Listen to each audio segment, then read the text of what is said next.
I would definitely use it in the future.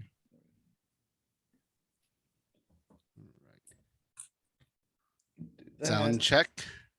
1, 2, 3. You're good. You can hear me, and I can hear you guys. Perfect. And I'm sure more people will jump on. It looked like we had about 20 that were planning on coming.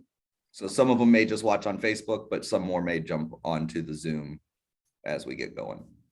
That's cool. I'm used to doing videos all by myself with no audience, with the hope of someone watching, but sometimes it doesn't even happen. So I'm used to it. It's all good. Yeah. Well, I am going to go ahead and put us live on Facebook here. That's cool. So that.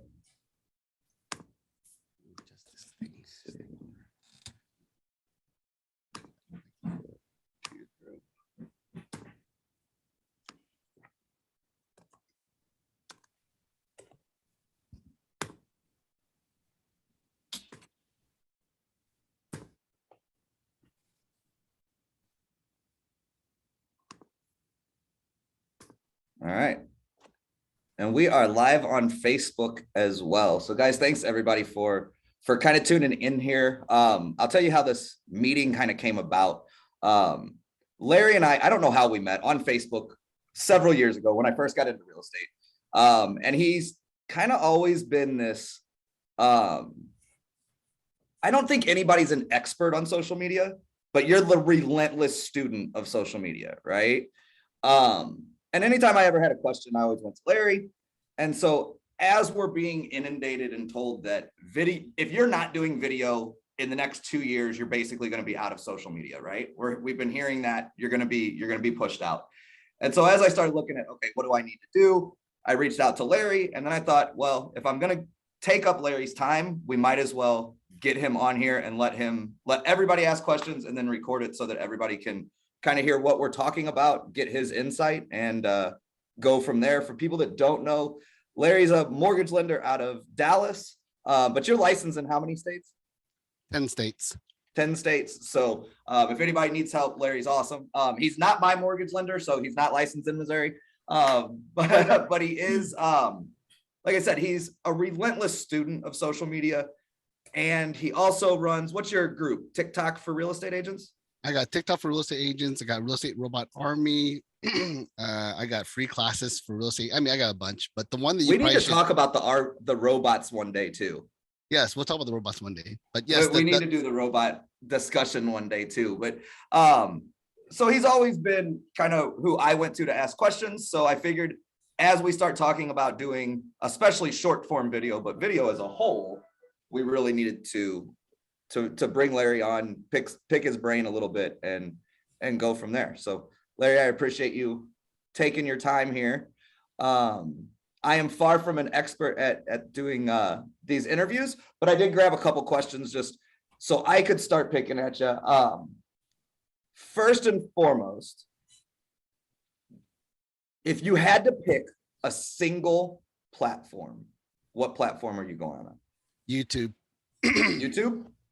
Yeah, I'll tell you why. As quick as possible. It is the second largest search engine out there, right? So that means it's behind Google. Funny enough, Google owns both Google and YouTube. So if you do a really great video with great content, with a great title and it's searchable, you'll be able to be found not only on YouTube, but also Google, right? And the reason why I think that's valuable is because we obviously are doing a great job staying in front of our sphere of influence. I like to call it sphere of dominance, by the way. So SOD. We're doing a great job of staying in front of our sphere of dominance.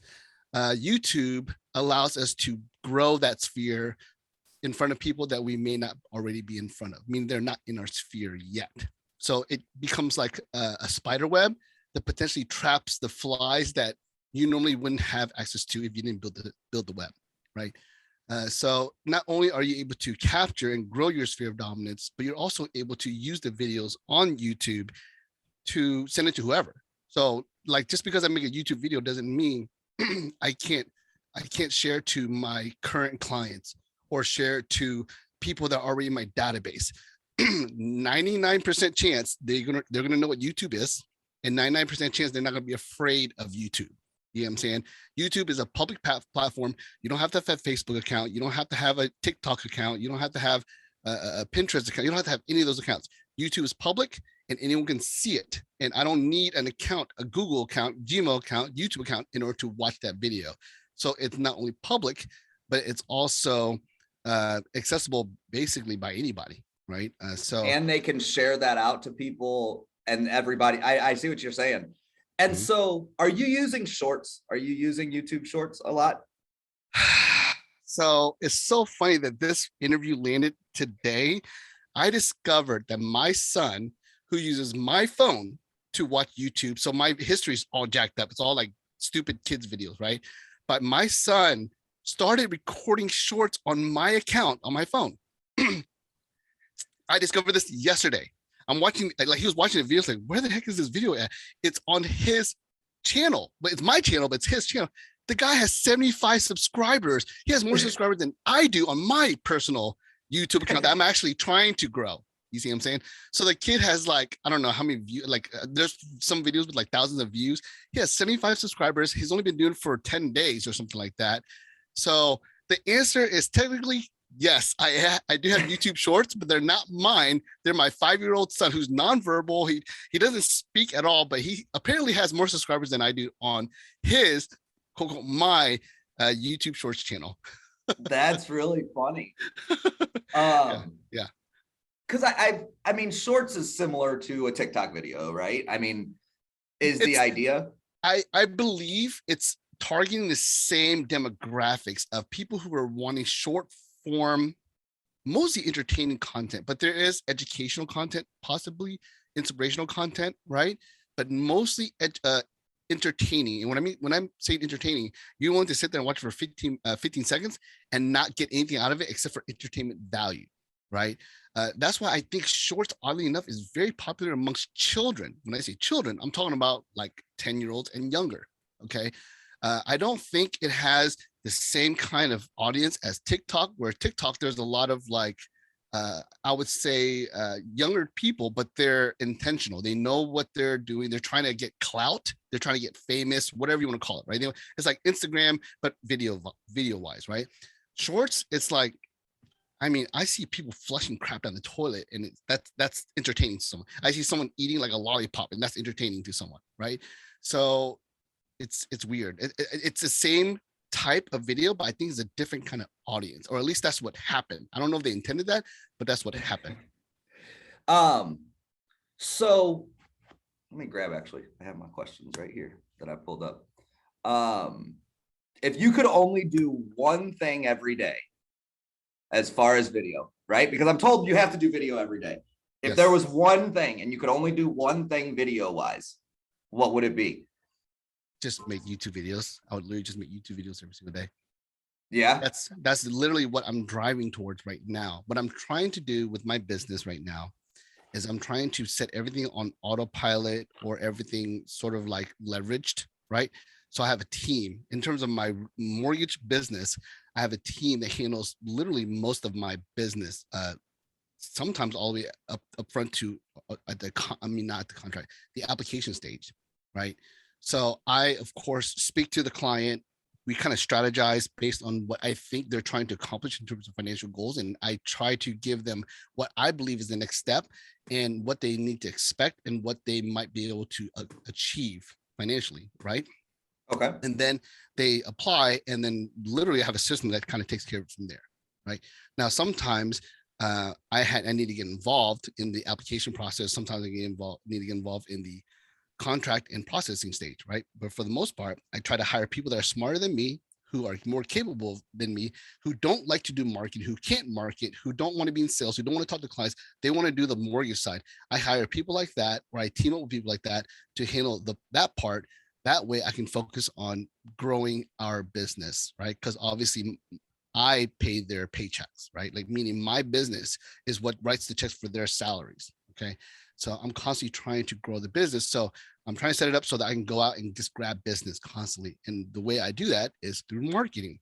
And from my perspective, and I'm pretty sure a lot of people who are watching this video might agree, video is going to be the best way to grow your business. And YouTube to me is, again, what we talked about earlier, the best platform to be in. So if I had, hey, you have a whole day to do whatever you want, I'd be making YouTube videos all day long. If you could only do one type of content video, what would you do? Because I know a lot of people do market updates, and as much as I want to think that somebody's going to watch my market update, I don't think they give a shit. Yeah. Sorry. No, it's okay. It's okay. It makes you feel like I'm at the right place, right? I'll be honest with you guys. I think edutainment is where it's at. And when I say edutainment, I'm talking about educational content, but it's funny or casual, right? There's people out there who are giving really great content educational wise, but it's really dry and hard to sit through. Okay. It's almost like you would have to really want that information to be able to sit through the whole thing. You would have to really want it, right? So you would only capture people who are seeking that kind of information, the people that are only looking for that kind of information and are driven to find the information, kind of like how we do CE, right? Why do we do CE, even though it's boring as crap? Is because we have to. It's part of our careers. It's part of what we need to do in order to maintain our licenses, right? So we go through, but if we had a choice, we wouldn't be doing it, right? That's the mentality I think that a lot of people put out in terms of content, is like people wouldn't watch their videos if they didn't have to do it. See what I'm saying? So that's why I say edutainment. What you do is you make it funny and lighthearted and casual, so that it's not as dry. And maybe because of the entertainment value, they'll be willing to sit through it, even though they might not be looking for that particular piece of information, right? Also, that's why short form is so important, is because you're able to sort of shove down their throats the content that you want to share in 15 seconds. So within 15 seconds, you've already educated them, whether they wanted to be educated or not. You know what I'm saying? They're not jumping right away from it. Yeah. So let's say I'm a YouTube Shorts, right? And I'm just watching entertainment videos, and then there's like me, I'm dancing around and I'm acting stupid, I'm looking idiotic, and then there's like a caption talking about contact me if you want to learn how to get $500 off your closing costs. That's educational content, but wrapped in a fun package. You see what I'm saying? So there's a lot of real estate agents and loan officers who are doing a great job of this, where they are educating, but in a fun way, almost like creating like a sitcom or skits, or just being silly, right? So I equate it to comedy defensive driving. I'm not sure if you heard of that, where they actually, instead of having you sit through normal crappy defensive driving, they actually try to have a comedian teach it. I'm not saying it's like funny, haha, I'd pay $1,000 to watch this person perform defensive driving, but it's certainly more entertaining than sitting through actual defensive driving that makes you fall asleep, right? So that's the way I kind of compare it to, like, try to become the defensive driving comedian versus the dry, boring, typical defensive driving that no one wants to watch. Right? That's interesting. Because with our group, obviously our entire group is agents that are involved in animal rescue, and I think that there's a lot of cool ways to kind of incorporate that all together. You know what I mean? Absolutely. Because I know we've been doing some fun stuff with animals, but I think what we need to start doing, or just thinking on my own, is I need to start wrapping some real estate educational content into that same message, right? Yeah, absolutely. I'll give you my idea if I was to approach having animals involved, right? Because I do have a dog. I considered this, but I just don't think my dog would be still enough for it to happen, right? So that's why I haven't attempted yet, right? So I'm going to do it eventually. I'm going to do this with my children, but now I got to do it with myself, right? I would actually create conversation as if I'm the professional talking to the client, and the client would be the animal, or in my case, the kid, or I like to use filters to make my face look crazy, right? So it would be me, normal face, and then me talking to a weird faced person, and it would be a conversation, and it would be a conversation that sort of outlines what you would typically talk about when it comes to real estate, but make it funny, right? So that's how I would approach it. Like if you want to talk about, something that people might understand, like what is the CMA, right? You would do it in a way where the dog would ask you, so Joe, what's the CMA? And then you would actually explain to them, and then the dog would actually kind of react in a funny way, and then you would educate, but in a funny way, I love that idea. Yeah, Can the that's what I would dog be do. the expert? That would be even better. You see what Ooh, I'm that saying? might be really funny. Yeah, the dog's the expert and you're the confused client, right?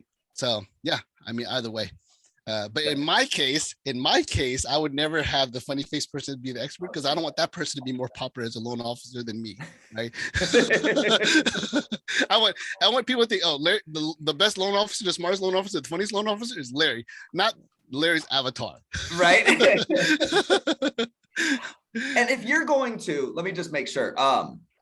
So one thing that I learned for everybody from one of Larry's groups is there is an app that you can take your TikTok video, put it on, and it removes the watermark. Mhm. So Yep. this has saved me, I don't know how much time over the last 2 weeks of recreating video or cutting it to try to get the watermark out. I don't remember what it's called, but I'll share it to everybody because it was a game changer for me because it took what was taking 20 minutes to do a video on all 4 platforms is now taking 4. Well, let me chime in a little bit, right? On the idea behind it or the way the conversation started. Joe asked me, what is the best video recording application out there that's like TikTok? And I said, TikTok. Right. And see, this is the thing. People don't realize there's lots of applications that are productive applications. They create or help design things for you, right? There's lots of applications like that. TikTok happens to be one of those that has a great community behind it. You'll see a lot of these other design type applications have a community as well, but the community is just not big, right? Like I've been in meme. I've had meme apps where you can download a meme or you can create a meme and it says share with the meme community, and it's like, oh, there's a community, I guess it's like almost like a email subscription group, whatever, right? But there's people who actually will consume the content that you created from using the app. TikTok is the same thing, except for TikTok, again, the community is so big that it's people forget that it's actually a video recording software that's really good, right? So the reason why I'm bringing this up is because if you want to make TikTok type videos but not have the TikTok type watermark on it, then what Joe is introducing is a great idea in terms of being able to create TikTok like videos, but not have TikTok associated with it or not have it branded with TikTok, especially if you're doing like a professional video. You don't want people seeing your TikTok branding. I like it because I want people to know to have a TikTok account, and I want them to see my username so that they might search me for TikTok, especially if they have a TikTok account, which I believe most people that I want to be in front of will, right? But I mean, if you want to remove it, which of course you can, it's easy just by submitting it to that website that we're talking about.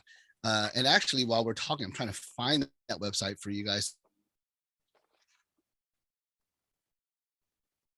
Did we lose Larry a little bit? It looks like he froze a little bit.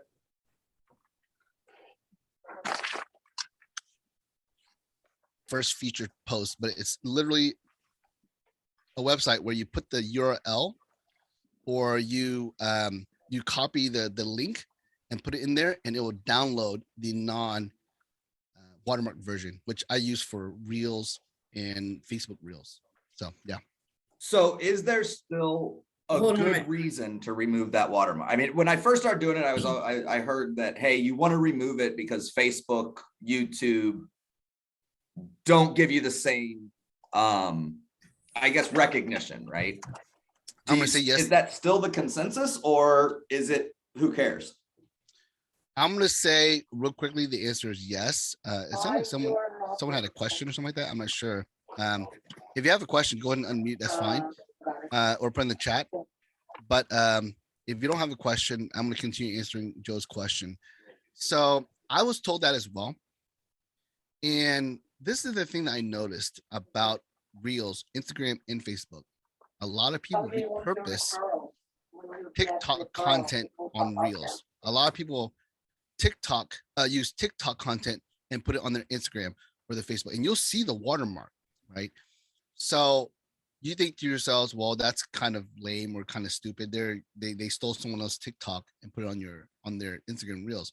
But the thing is, if you look at the views amount and the likes amount, it's like in the hundreds of thousands. Like, you know what? That's actually kind of smart. It's kind of like a meme, right? Like, I mean, we share memes all the time, right? 90% of the time, the memes was not created by you. It was created by someone else. You shared someone else's meme because you want to share the fun and the joy and the message that it conveys. Same thing with videos, right? It's okay, I believe, to share someone else's video because it's like sharing a meme. It's just an action, video action meme. You see what I'm saying? It's a moving meme, right?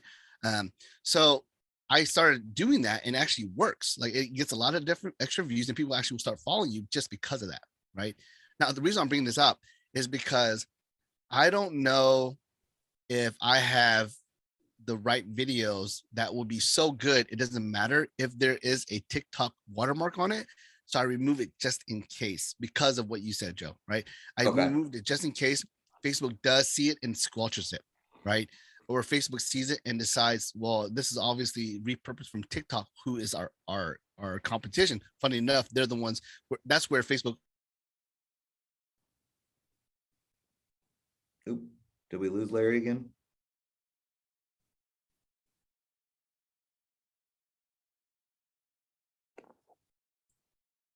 He doesn't realize he's frozen though, so he just keeps talking. Because he froze you there that- for a minute, Larry. I'm frozen. Can you hear me? You were. Now I gotcha. Did you hear what I said? Sorry. No, we didn't. Okay. So I was saying that TikTok was originally it's their competition, Facebook's competition, right? And it's funny because TikTok actually grew their business using Facebook advertisement, right? Which actually kind of upsets me because I saw that happening and I didn't jump on TikTok as early as I should have. Right? I think it was called Musical.ly back then, right? But anyways, I believe that Facebook does recognize if it's a TikTok video with the watermark and therefore potentially can squelch it because they do have the technology, right? So just to make sure it doesn't happen, I do remove the watermark when I can. But I think there's some videos that are so strong, it doesn't matter. You know what I'm saying? Like the video is so entertaining and viral, whatever. And if you're the first person to post it, you're going to get a lot of views, even if Facebook is squelching it. Right. That's interesting. Let me ask you, because I know that you can duet things, right? Where it just puts like your picture next to it, right? Do you use that at all? I'm sorry. Could you repeat that? Sorry. You know how you can duet a video and it'll put you like next to the person? Yes. Like a duet video. Yes. So have you used that? I'm wondering if that's a way to take some of those high, because I know if I use an old audio, right? So if I make a video with one of the trending audios, right, your video goes through the roof, right? Mm-hmm. Does it work the same with duets? It does work the same way as duets, right? But it does change the nature of the video, right? Because you go from like the actual content to the reaction to the content, right? So you're going to attract a different kind of audience, right? And you're going to in a way, I wouldn't say mess up the momentum of that video, but you're definitely not going to get the same momentum because honestly, you're going to get people who are watching your videos are the ones who actually like duets or reaction videos. You see what I'm saying? So let's say Gotcha. you're watching a dog video doing something amazing like parkour, right? And you react to the parkour. There's a chance that the same audience might see your reaction video that sees the original parkour video of the dog, but more than likely you're gonna get a lot more duet and reaction audience members seeing your video more than the parkour audience. So you might have a smaller audience react to it.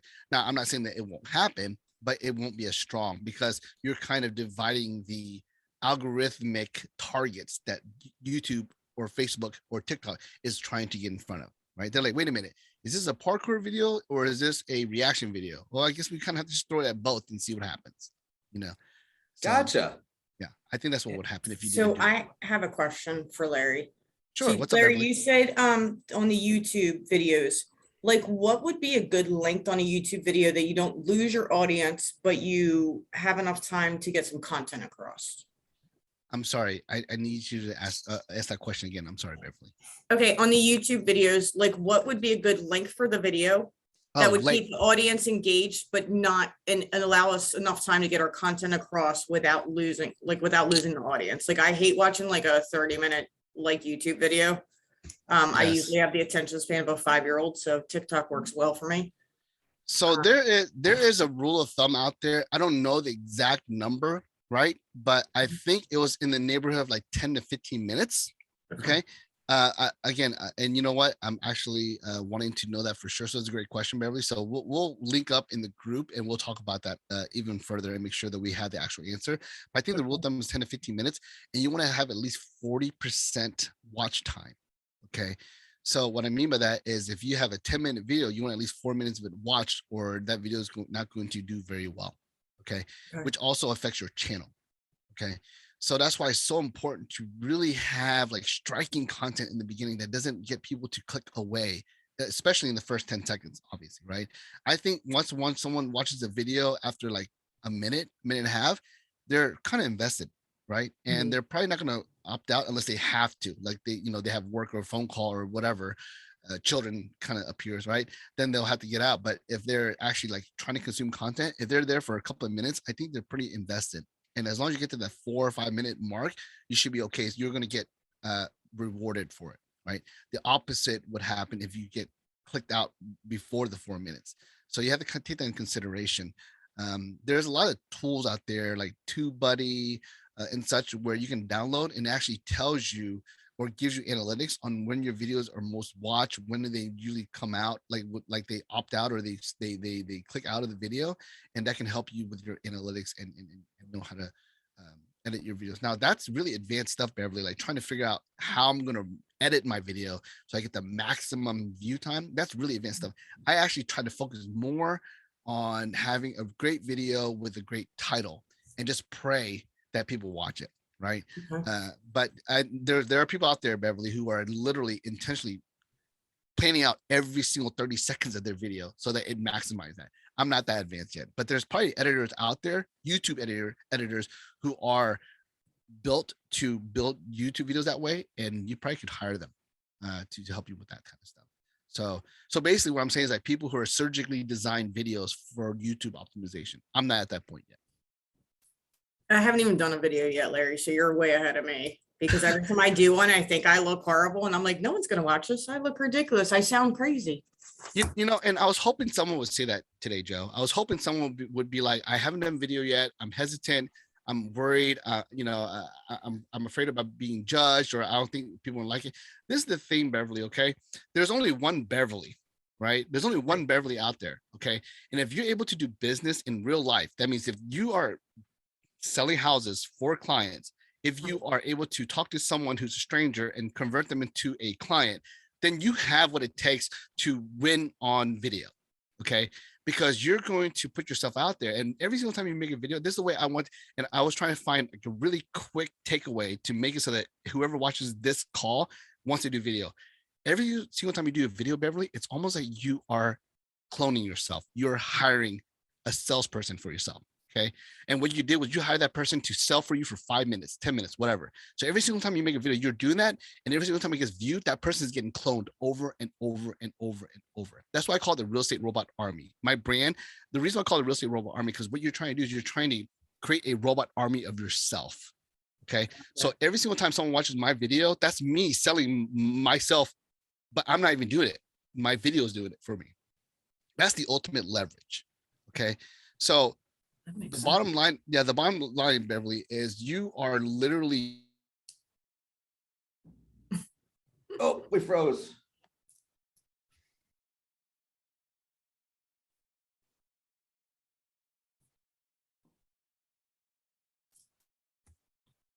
I hope this isn't mine. It might. Well, I've got you still. Our internet at the office can be a little shoddy sometimes. Yeah, because it's only been doing it to him, but Mandy's been connecting forever. They're redoing my office, so as you can tell, I'm not like in a dungeon or anything. I just I don't have anything on my walls, and I don't have any furniture, so I'm sitting on the floor. But sorry, you see my window with the sunlight bouncing off my pink wall. Eventually, I'm gonna find artwork that I like enough to put up there. I have my dog stuff in that, but I don't have a chair. Oh, we lost Larry. He'll pop back on. Everything in my office is pink. I thought that was really interesting. I didn't look at it the way he explained it, because it's always been like trauma to me to like do a video and put it out there, because like you said, you feel like you're going to be judged or something. So like I've always been kind of like, oh, I don't want to do videos. There we go. I lost you guys. Sorry about that. That's okay. No, we had you at what did you Robot say? You Army. said literally. I said what? Literally. Oh, literally? That's impossible for me to know what I was talking about. I think what you're saying, there's only, you want to, it's more important to get video than to get good video, right? Oh, we froze you again. What do we keep doing to Larry? I don't know. Is he on the side of a mountain? I need to find out where he does business at. He might be in Florida. He actually might be. I don't know for sure. He's out of Dallas.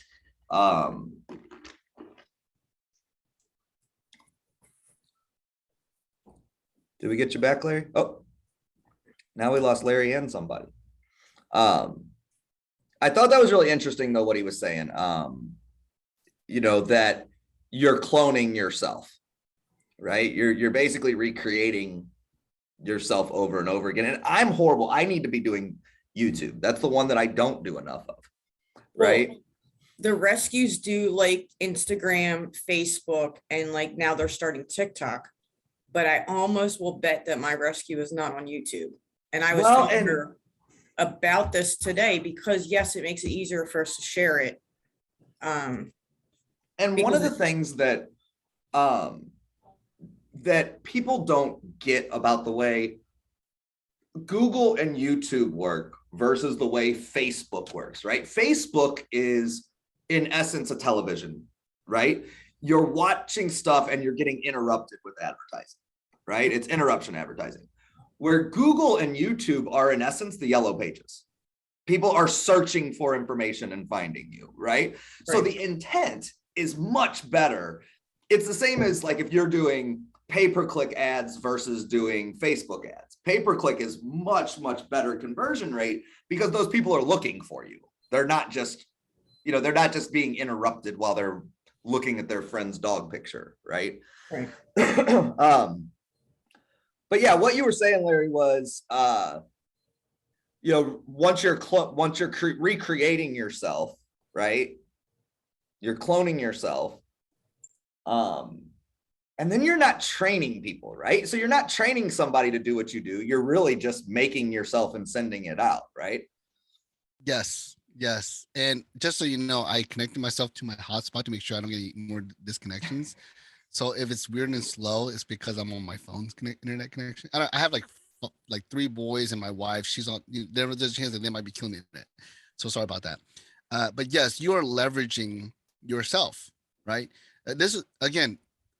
There's people that are gonna love Beverly, and there's gonna be people that don't like Beverly. Doesn't matter. You know what I'm saying? Because you only want to do business with people who love Beverly, right? So you create a salesperson of yourself. You know what I'm saying? Like when you do video, even if you're not selling yourself, you're just talking about, the market or like I said, CMAs or mortgage rates, if whatever it is you're talking about, you're still selling yourself when you're doing that, right? So only you can sell yourself the way you do because it's you, right? So when you make a video, you're selling let's put it this way, Joe and Beverly. The information that we share as real estate agents and loan officers is pretty much repetitive. Like you can probably find another person that's going to share the same kind of information for you about whatever it is you're talking about, right? And so we become almost a commodity because of that, right? And not to degrade you or me, but it's just, there's only so much we can say that would be unique or creative. Pretty much someone, if they do enough searching and talk to enough people, they're going to hear the same kind of content, right? So what makes you different from everyone else? You. That's what makes you different. You know what I'm saying? So a person might hear the same message 10 times, but they like me better than they like the other 9 loan officers. So they're going to work with me because they like my personality. And that's the kind of person I want to work with, a person who likes me. You know what I'm saying? So that's what you're doing when you're putting videos out there. Not only are you making yourself stand out, number one, because most people are not doing videos, because most people are thinking the way you are, Beverly, which is okay, because that's the line that's going to give you an advantage. If you can pass that line, you already are ahead of the game. You know what I'm saying? Like you told me, I'm ahead of the game because I already made videos. You haven't. So become that person that's also ahead of the game compared to the competition, right? So number one, you're going to stand out. But number two, there's only you and no one else that's like you. So you're going to have people who are going to watch all these videos and then be like, you know what? I like the way Beverly talks. I like the way she carries herself. I like the fact that she's authentic. I like the fact that, like Joe, he cusses, right? I like the fact that, you know, maybe they like the fact that you're blonde. Maybe the fact that they like the fact that you're female. Maybe they like the fact that I'm Asian or I have glasses. Maybe they like the fact that Joe has his hair pulled back. Who knows, right? Whatever it is, people are going to relate and connect with you. And the great thing about that, Beverly, is that they automatically feel like they know you. They automatically trust you. And when it comes to the conversation working with you, there's gonna be less pushback, less discussion about commission cuts, because they feel like they know you and they're connected with you and they trust you. Okay. And that's all done through video. I mean, okay, well, let's backtrack. That's actually done by you, but 1,000 times because you have 1,000 views of your videos. You see what I'm saying? Yeah. So the way I look at it, it's almost like I'm creating my future. I'm actually using a time machine. I'm creating the million Larry Lees that are going to sell for me 10 years from now. You see what I'm saying? So that's why video is so important. And that's why what Joe said is true. Why? Because of fintech and because of all those online brokerages, they're trying to literally kill us off. They're literally trying to take over our industry and make us useless, right? Make the real estate agent and the loan officer a thing of the past, right? They're trying to cut out the middleman, whatever you want to call it, right? They're trying to replace what we do, right? But what they can't do that we can is broker trust in the person that you're going to work with, right? Because there's no Rocket Mortgage loan officer that's doing videos like I am. You see what I'm saying? So if you're going to do a mortgage through Rocket Mortgage, you're going to do it with a name, number, and email, and that's it. You're not going to have a relationship with this person. You see what I'm saying? Whereas if I'm making these videos before the Rocket takes over, I'm going to have a competitive advantage because I have me, my personality, my presence, right? Selling for me versus, again, Rocket Mortgage, which is probably going to end up using either a CEO video or some sort of explainer animation video, right? And that's it. So which video would give you more warm fuzzies? The CEO or the animated video or a video from me, right? So Well, that's and kind of, look what Rocket's doing. I mean, Rocket's spending billions of dollars in advertising revenue to create that trust that you can really create by creating video, right? Yep. What I've always said with videos, it's, you know, the best communication you can have with clients is face to face, right? Well, video is allowing you to do face to face with people that you're not actually face to face with. You know, I think that's been a huge click in my head. Was the video isn't about what you do with it now. It's about what happens to it from the time you send it out until forever, right? It's always there. Yeah, it's going to outlast you. I'm going to be dead and my videos will still be playing. Right. You know what I'm saying? It's going to outlast me. That's the great thing about it. You see what I'm saying? The great thing about it is that you're creating, again, I call them robots because I'm trying to personify it, but really you're just creating a digital imprint of yourself, a footprint of yourself that's literally a copy of what you created. Right. And it's being replicated over and over and over, and it's being downloaded. So you're physically actually being downloaded into people's phones and computers. So I'm creating a digital version of myself being downloaded physically into people's phones and inboxes and tablets and whatever you want to call it, right? There are servers and there are clouds. I'm all over the place. You see what I'm saying? So that is going to outlast me as a salesperson, which, you know, it's sad to say, but I can only be in one place at one time for a certain amount of time. You know what I'm saying? I'm not going to live past 100. You know what I'm saying? But my videos can live maybe up to 1 million, depending on how long humanity survives and technology survives and records survive. You know what I'm saying? So there might be a person who might see my video 1 million years ahead because they have that great of a technology to preserve the video that we created. You know what I'm saying? So my videos and my marketing will always outlast me, right? Which of course makes me actually it drives me to do what I do because I want my children to see who I am and see the work I did and sort of like have a digital version of who I am, even though I'm long gone. It's like a digital legacy in some ways. Exactly. So that's why you got to create it now because you only have a certain amount of time to really create that, right? But Right. at the same time, why not make money doing it? You know what I'm saying? So yeah, I mean, I got to get out of my own head, basically. Yeah. Realize.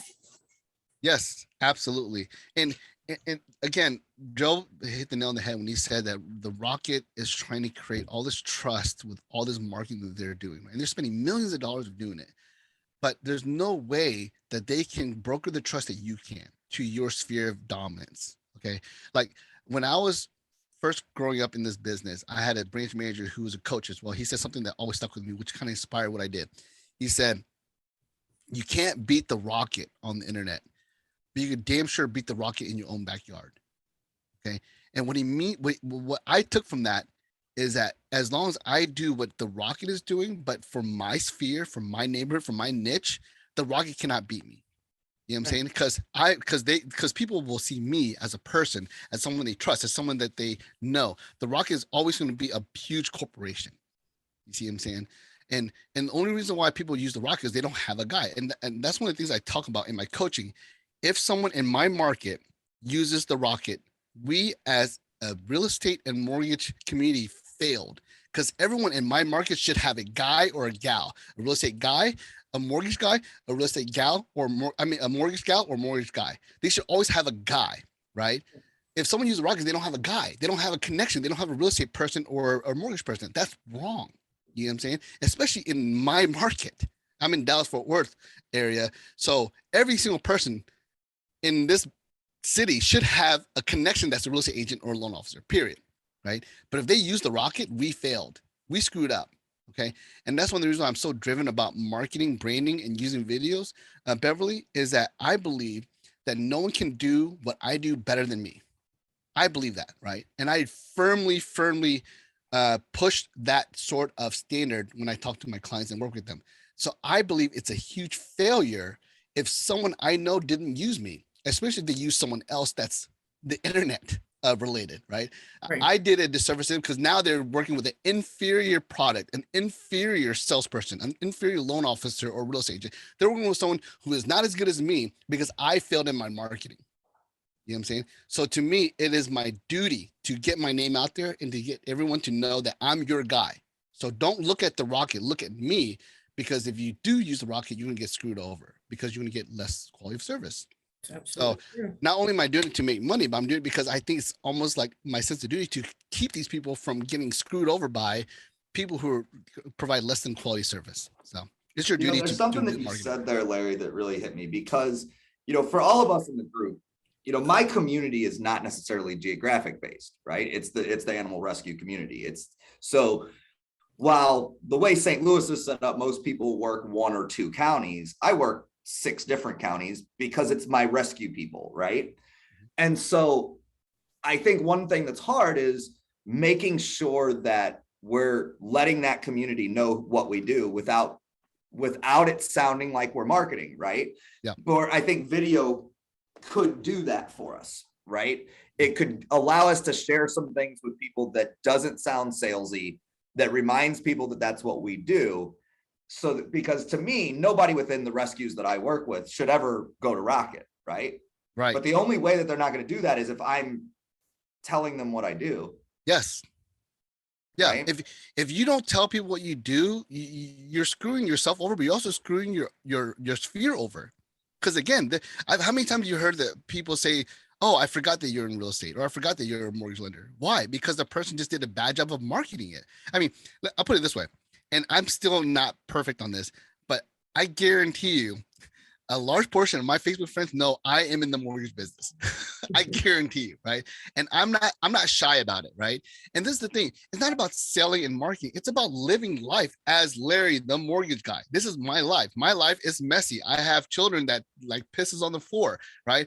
I have loans that kind of go crazy. I stay up till 4 o'clock in the morning trying to, make sure that my deals are closed. My life is messy. So that's what I talk about my story as a loan officer. Yes, I'm selling. Hey, do a mortgage with me, but I'm really just saying, hey, this is me. I'm just Larry, the mortgage guy. If there was a superhero, a story about me, it's me. I'm the mortgage lender. My superpowers is saving you money on your interest, right? That's who I am. So basically, you're watching the story of Larry, the mortgage guy. So again, it's a day in the life. So now I'm selling, but in reality, I'm just telling you what I go through every single day, what's going through my mind, what's going through my, my what's presently happening in my life, right? And I it's not that I don't like the word, but people use it a lot, and I don't think they use it correctly. But it's about being authentic, right? But I don't like the word authentic. I like the word just being me. You see what I'm saying? So I'm just me. So what is me? Well, me is, talking shit about my children because they're being assholes while I'm trying to take a mortgage application. That's me. That's my life. But by the way, I'm doing a mortgage application. right? But I'm doing it with my kids kicking me in the face. You see what I'm saying? So it's about telling your story. So Joe, you can tell your story and about your rescue and everything like that. And that just happens to be associated with your real estate, right? And your story could be nothing about, it could just be about animals. I mean, do we know the original viral stars are animals, the cats and the dogs, right? So there's no problem. There's no failure or negativity about using or leveraging animals. People love that stuff, right? And people relate to that stuff, right? And sometimes people do business with another person just because they have that connection. You know what I'm saying?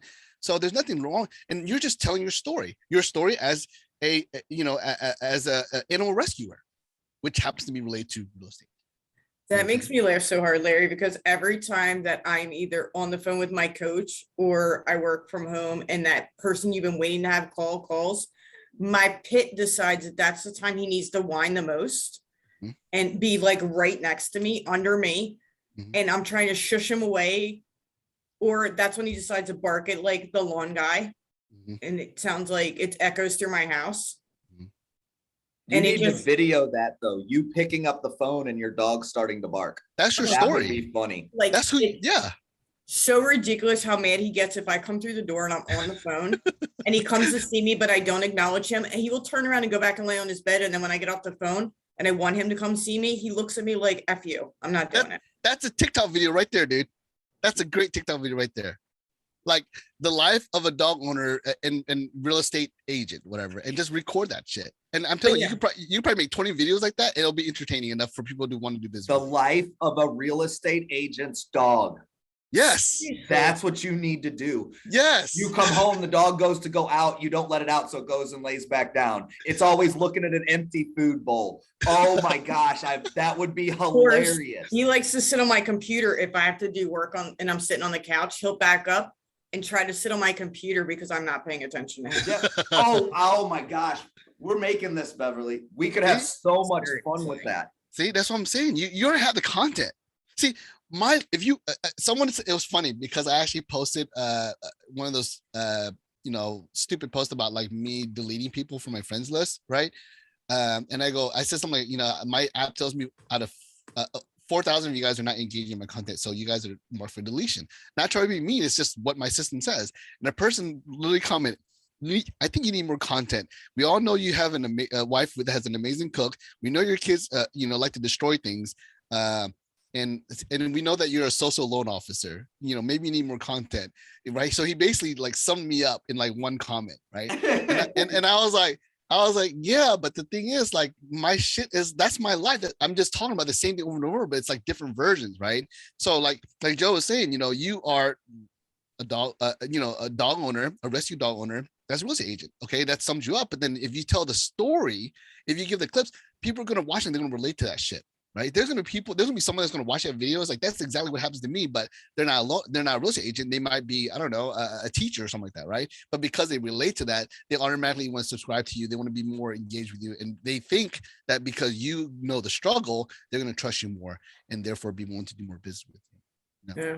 I have to do some with my teenage son too. That's a struggle in itself as well. Oh, dude, I can't wait till my kids are teenagers. I'm gonna record the shit out of them. No, I was gonna say, don't wish for them to be teenagers, because the alcohol in my house is a lot more now. Well, but right now, I mean, I record my kids fucking shit up, as children, right? That I do that, but like, it's somewhat exploitative, like I can't really like whatever. But then whenever they own up, I'm gonna get them sign a release form. Like I'm the fact that I live in their dad's house, I have to be subject to his videos, yada yada yada, right? And then it's gonna be a lot of content. It's gonna be me asking them messed up questions and recording the answer. And that's gonna be a YouTube video. That's gonna be a TikTok. That's gonna be a short. Happy 18th birthday. Here's your release form. Yeah. I'm gonna ask questions like, hey, if you found out blah blah blah blah, what would you say? And then have them tell me their answer, and it's gonna be a live, so spontaneous answer, and that's gonna be on my YouTube.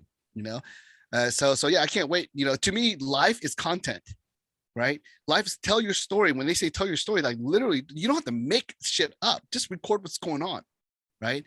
And eventually you'll get to the point where you're savvy and you'll do a better job of like putting it together, having like not really a storyline, but kind of have a plan of what you're going to do. And then you'll be able to edit it really nice and neat. And it's going to look authentic because it is authentic, but it's going to be consumable and something that people would, they're entertained by, Okay, that's the other thing. Editing, Larry, like, where is the best place to edit these videos? Like, software wise, whatever. So I hate editing. Okay. I hate editing, but I use Shotcut to edit, YouTube videos that I'm recording like a Zoom, right? Right. But on my phone, I just use TikTok, right?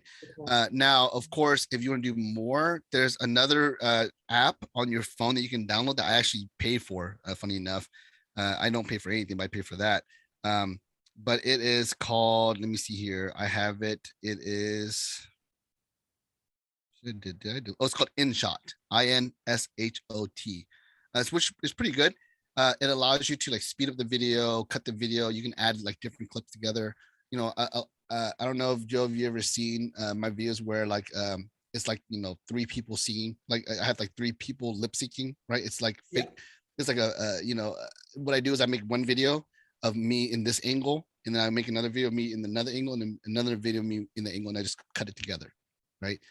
So I use InShot to do that, right? Unless I do something really advanced, and I would use the actual Shotcut on my computer. But I try to avoid doing anything on my computer as much as possible. I try to do everything on my phone if possible, Beverly. And that kind of leads me to the next point I want to make is when I started, and I suggested for everyone else, when I started, I try to keep it as simple as possible. Okay.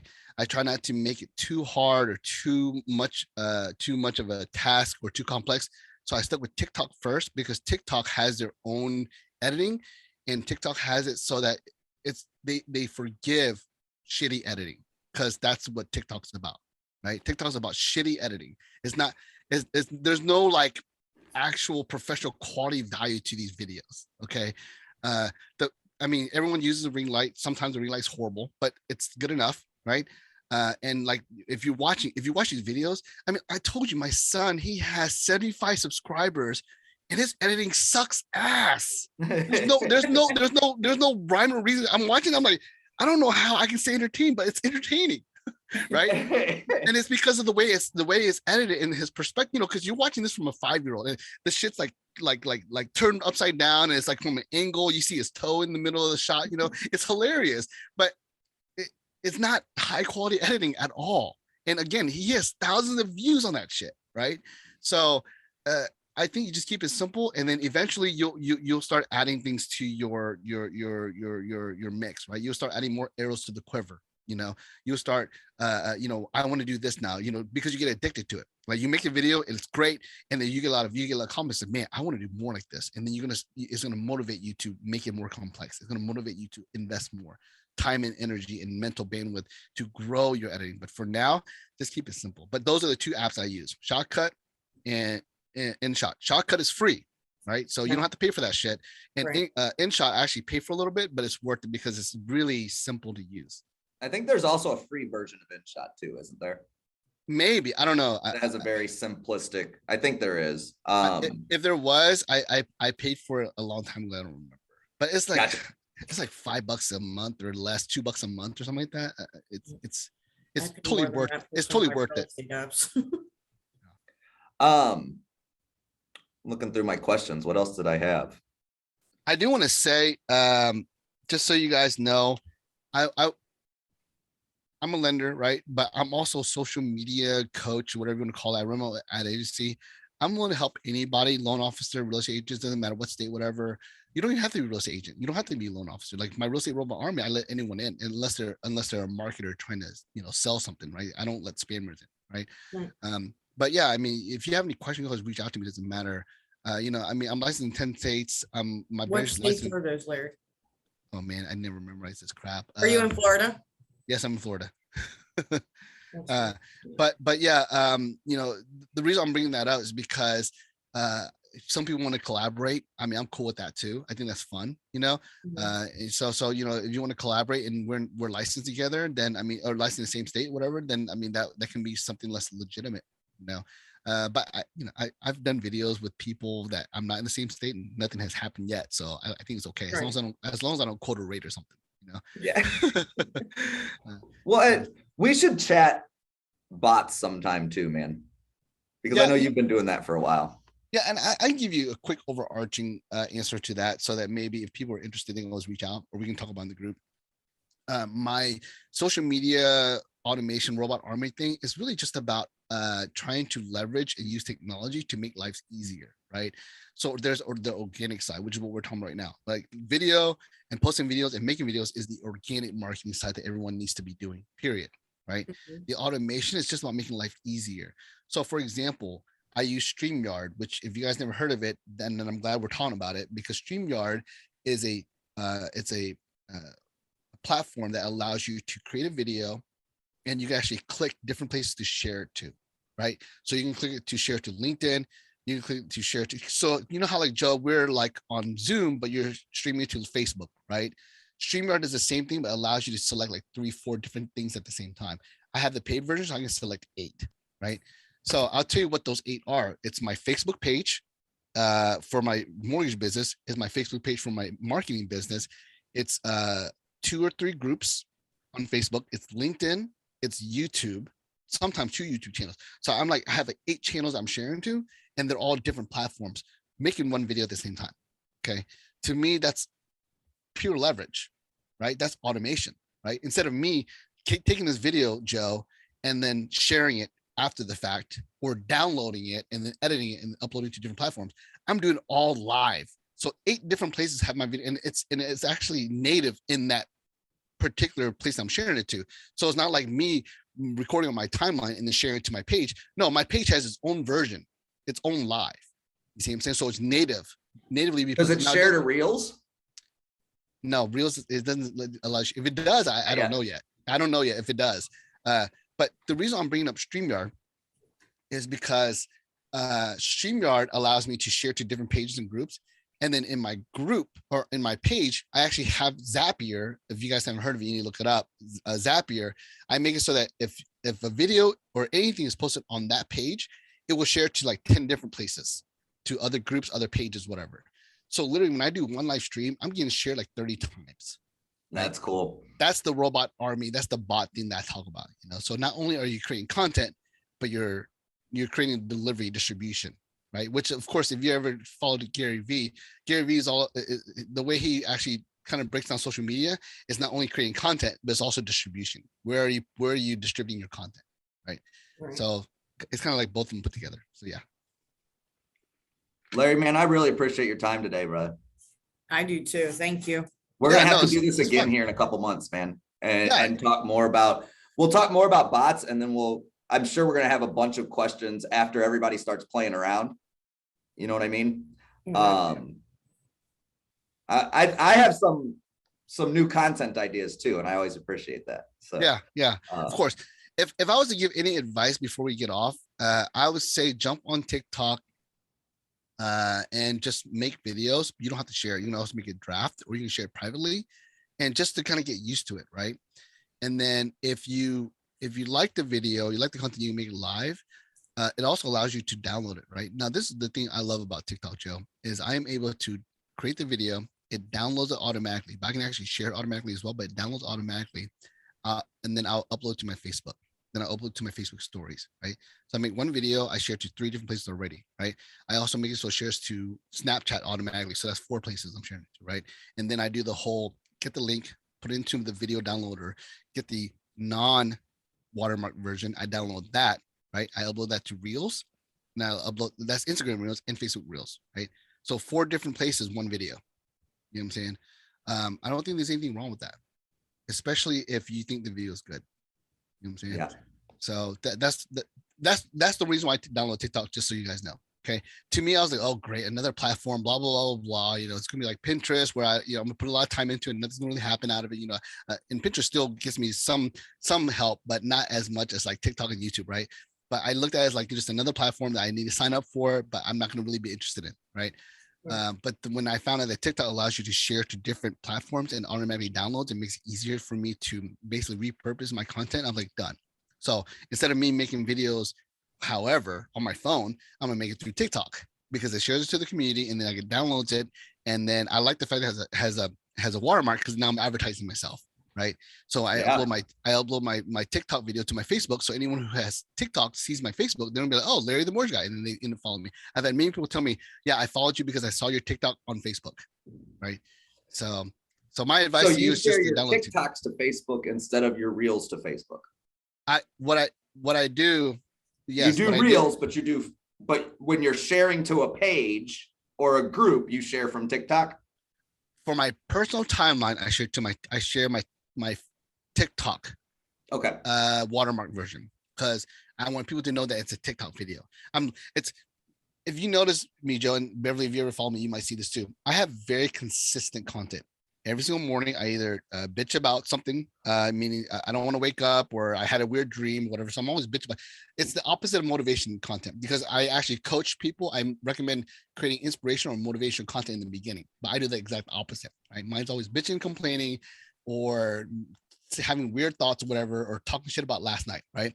So it's the opposite, right? But that's my morning content, and then whenever the boys are at school, I take pictures of them at, before they go to school, and I put a picture of them at school, and I post the same picture but different outfits every single day, because it's funny to see kind of like the differences of how they act and how they post, because I have two nonverbals, so they're kind of funny, right? So and then I post something during lunch, and then I might post like a meme around 3 or 4 o'clock in the morning, not morning, in the afternoon, and I post my wife's picture of her food, right? That's really my content, right? So I added TikTok as part of my piece of content I'm going to be consistent with. So I haven't done it every single day. I want to, right? But it's almost like I have my food, I have my children, I have my morning motivation, and I have my TikTok video. The reason why I like TikTok, Beverly, just so you know, is because TikTok is all about trends, right? If you go through enough content, you see the same video, music over and over and over. You see the same dance over and over. You see the same lip syncing over and over, right? You do your version, right? You do your version, whether it's good or not, doesn't matter. But you share that shit on Facebook. Everyone's like, holy crap, Beverly's like crazy creative with her video. Like, who would have thought that this dance would be cool, whatever. And they think that you created, when in fact you actually just memed yourself that people have been doing, like, 1,000 times on TikTok, right? And people on Facebook are still not on TikTok yet. So anytime I do like any kind of TikTok related trending video, a lot of people on Facebook are thinking Larry's just crazy. He comes up with crazy content. Well, no, I just copied whatever everyone else on TikTok's doing. You see what I'm saying? So that's the reason why I like the TikTok thing, because it really just feeds you ideas. You really don't have to do any thinking. Yeah. And a lot of times those get way more views and stuff when you're using an outside audio or something like that. Well, like I said earlier, Joe, if you did a duet, right? If you did a duet, there's an audience for people who just likes duets. That's all they want to consume, right? So if you did a duet, then your video is going to be categorized as a duet video, and it's going to be fed to people on the For You page who likes duets. You see what I'm saying? So it's the same idea. What you're saying, if you use a trending sound, a sound that's used a lot, then people who tend to like that sound, like let's say they watch 100 videos and 50 of those videos are the sound, then your video with that sound might be played into their timeline as well, because it fits what the algorithm says that this person enjoys. So that's why using trending sounds is really good. So if you have a trending sound and a great video, that's like lightning in a bottle. Right. One of the times you froze, Larry, you were about to tell us about the app to remove the watermark for TikTok. All you have to do is go to tiktokforrealestateagents.com or search on Facebook, TikTok for Real Estate Agents. And I have a group. And if you go to the group, it's public, so you don't have to join, right? I did that on purpose. If you look at the featured posts, one of them is going to be a link to that website. It's called TikTok. And everybody should join that page, guys, that group. Everybody should join it, because Larry shares not only a ton of content, but it's actually a really almost like it's very tight-knit community, kind of like ours is here, where everybody's kind of working to find. I don't think there is anybody that's an expert really on any of this, because it changes every day, right? There's some people out there. It's a whole lot different when you have 60 people who are all looking for those changes. Yeah, there's a few people on there who are killing it, right? But they might not be as contributive, but they're in there and they have like 100,000 followers. Okay. And I'm pretty sure if you ask enough questions, some of those people will actually chime in, because they're really cool like that, right? but Joe's right. The community is really designed for us to sort of, as a community, figure it out together. You know what I'm saying? And support each other, right? Like we also ask for shares. We encourage that. You know, hey, can you follow me? I'll follow you back there. We encourage that, right? Because we want to, you know, for the most part, do good in front of our audience. That matters, our sphere of dominance, right? But also another benefit to that group is that it's public, so people share their videos, their TikTok, so you get ideas from each other. But then if you see something really funny, you can all share it yourself. So let's say they upload their TikTok video, or they share the link to the video. You can share it if you want to share it, just because you don't want to make your own videos, or you just think it's worth sharing. You can share it from the group, and it'll actually be public. That's why I make it public. I'm only finding private group. TikTok for real estate agents. Yeah. Oh, you know what? We might have made it private because, oh yeah, Because they changed all the things around. I decided to make it private because there's so many spammers coming in. Well, here's what happens if it's It not. has 20,000 members, Larry, right? No. That's a different group. That's not my group. That group is actually ran by a coach, I think, TikTok for real estate agent coach. Oh, the big redheaded guy. Yeah, I don't know if that's really a community. Let me see, TikTok for real estate agents.com. I'm pretty sure the .com is correct. Let me make sure, because I'll put in the chat if it's correct. Yeah, it goes to my group. If you go to TikTok for real estate agents.com, it'll go to my group for sure. It has 6.8 thousand members, so not quite 20,000.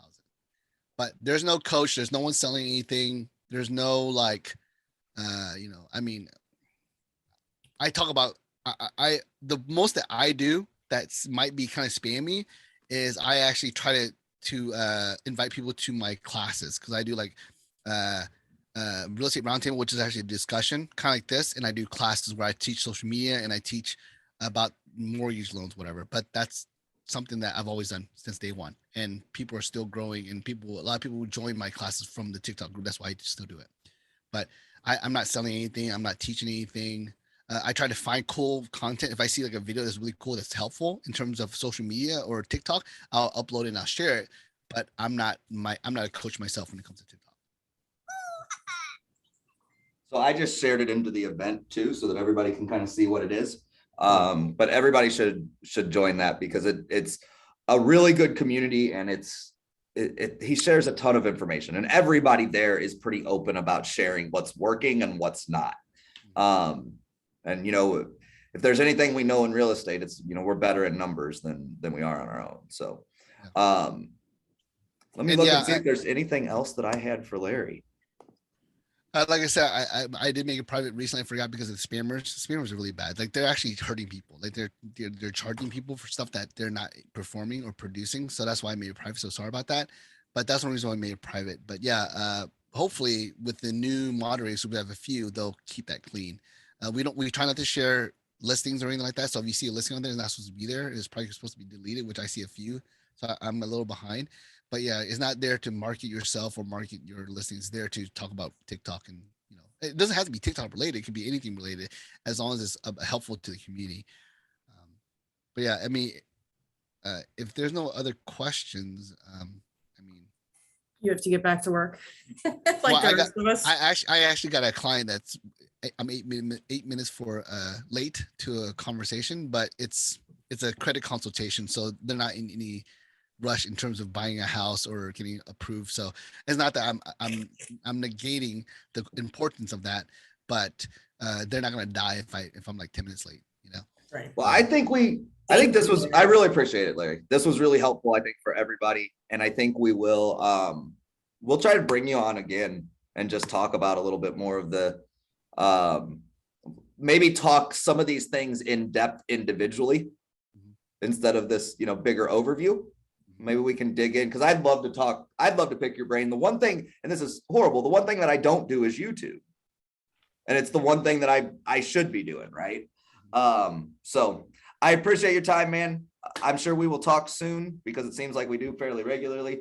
And anybody, like I said, join Larry's group. I shared it onto our group, or onto the event as well. And if anybody else has questions, please. But otherwise, we're gonna let Larry go and get working on actual work today.